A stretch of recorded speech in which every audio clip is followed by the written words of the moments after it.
Most Christians have no idea about this, so do not skip what you are about to hear. In Genesis 31:19, Rachel secretly took the household idols from her father's house and carried them away hidden beneath a camel's saddle.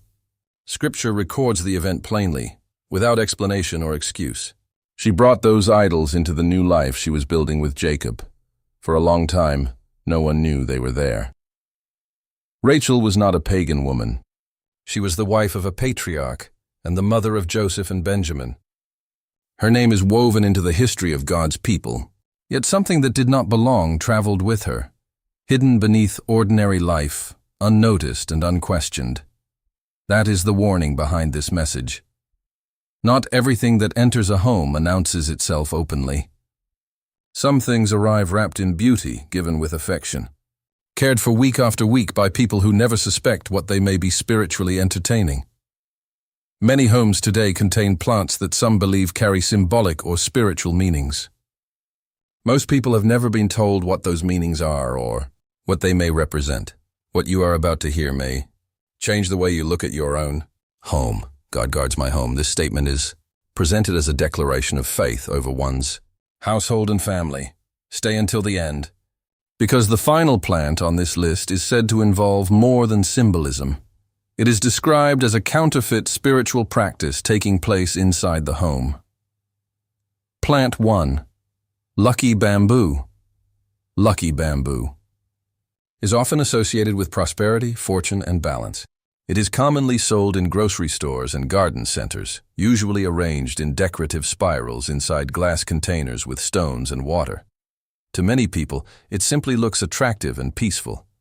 However, some believe the word lucky carries spiritual implications. The plant is closely connected with Feng Shui, a traditional practice that teaches that energy can be influenced through the placement of objects.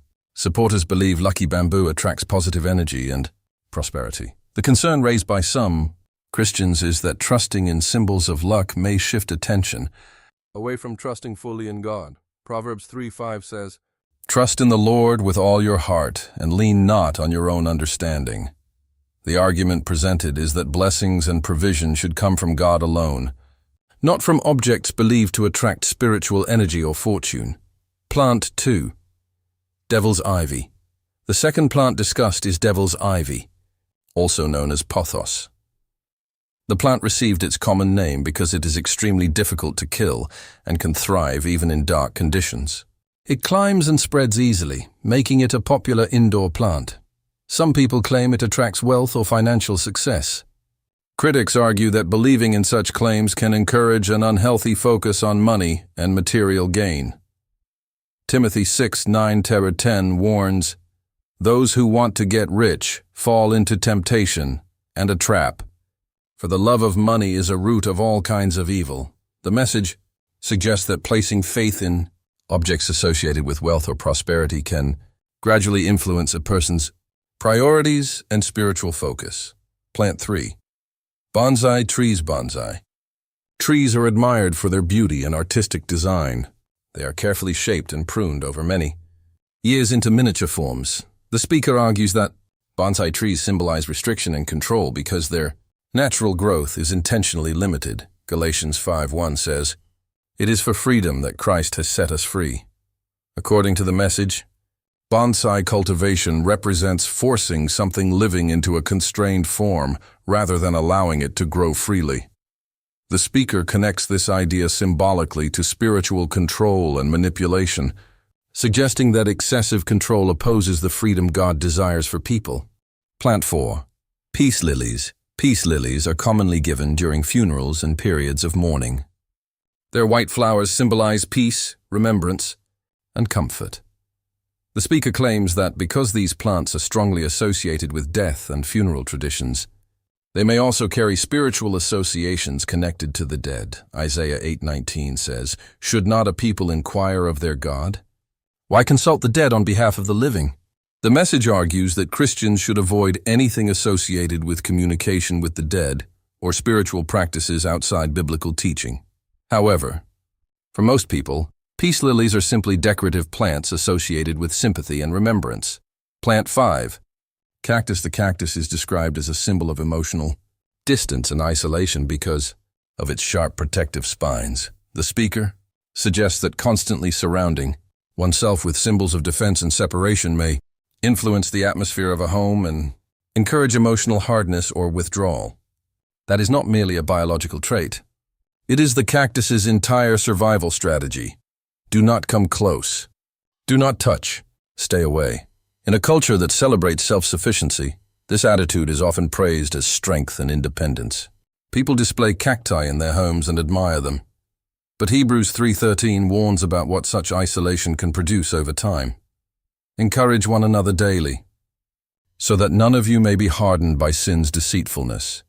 A hardened heart does not develop instantly. It happens slowly and quietly through repeated choices. Distance instead of connection, self-protection instead of vulnerability, isolation instead of fellowship. A cactus does not invite closeness. It does not produce fruit to share. It simply survives alone in harsh conditions. The speaker argues that when such an image becomes central in a home, it may symbolize emotional distance rather than warmth and openness.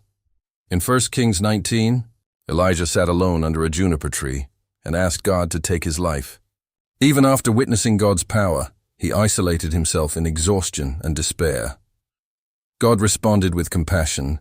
He fed Elijah and sent an angel to strengthen him, showing that isolation is not true strength. A soul cut off from renewal eventually loses hope. Romans 12:10 describes the kind of relationships God desires. Be devoted to one another in love. Honor one another above yourselves. According to the speaker, a healthy home should reflect love, openness, and connection rather than emotional isolation. Plant 6, English. English ivy appears harmless and beautiful.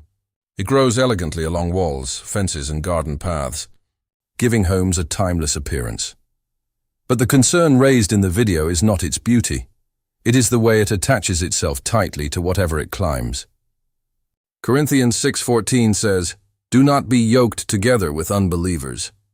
A yoke joins two things together so that one influences the direction of the other. The speaker compares this to English ivy, which sends roots deep into surfaces and becomes difficult to remove. Even after the vine is gone, traces often remain hidden beneath the surface. This is presented as a symbol of unhealthy spiritual attachments or relationships that slowly influence a person over time. The example of Samson and Delilah is used to illustrate how gradual compromise can weaken someone spiritually without them realizing it at first. Proverbs 5:22 says, "The evil deeds of the wicked ensnare them. The cords of their sins hold them fast." The message emphasizes that spiritual compromise often happens gradually, not suddenly. Plant 7. Gifts brought into the home. The video then shifts focus from plants themselves to the idea of objects brought into the home by loved ones.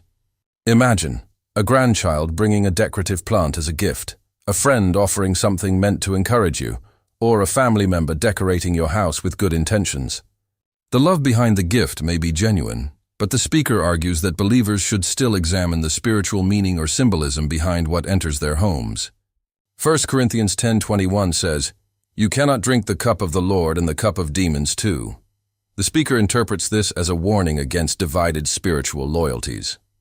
Genesis 35 is also referenced, where Jacob instructed his household to remove foreign gods before building an altar to God. The point being made is that obedience to God should come before sentiment or emotional attachment to objects, traditions, or gifts. Plant 8. Venus Flytrap. The Venus flytrap is presented as a symbol of temptation and deception. The plant attracts insects by appearing safe and inviting. Once the insect lands, the trap closes suddenly. The speaker compares this to how temptation works spiritually. 1 Peter 5:8 says, "Your enemy the devil prowls around like a roaring lion looking for someone to devour." The argument is that evil often appears attractive or harmless at first. The speaker claims that displaying a Venus flytrap as entertainment or fascination may normalize predatory or deceptive imagery in the home. Acts 5 is referenced through the story of Ananias and Sapphira, emphasizing how small compromises can gradually harden the heart. Ephesians 5:11 says, "Have nothing to do with the fruitless deeds of darkness, but rather expose them. The message encourages believers not to become fascinated with things they believe symbolize spiritual darkness. Plant 9. Sage. The final plant discussed is sage, especially when burned during smudging or cleansing rituals.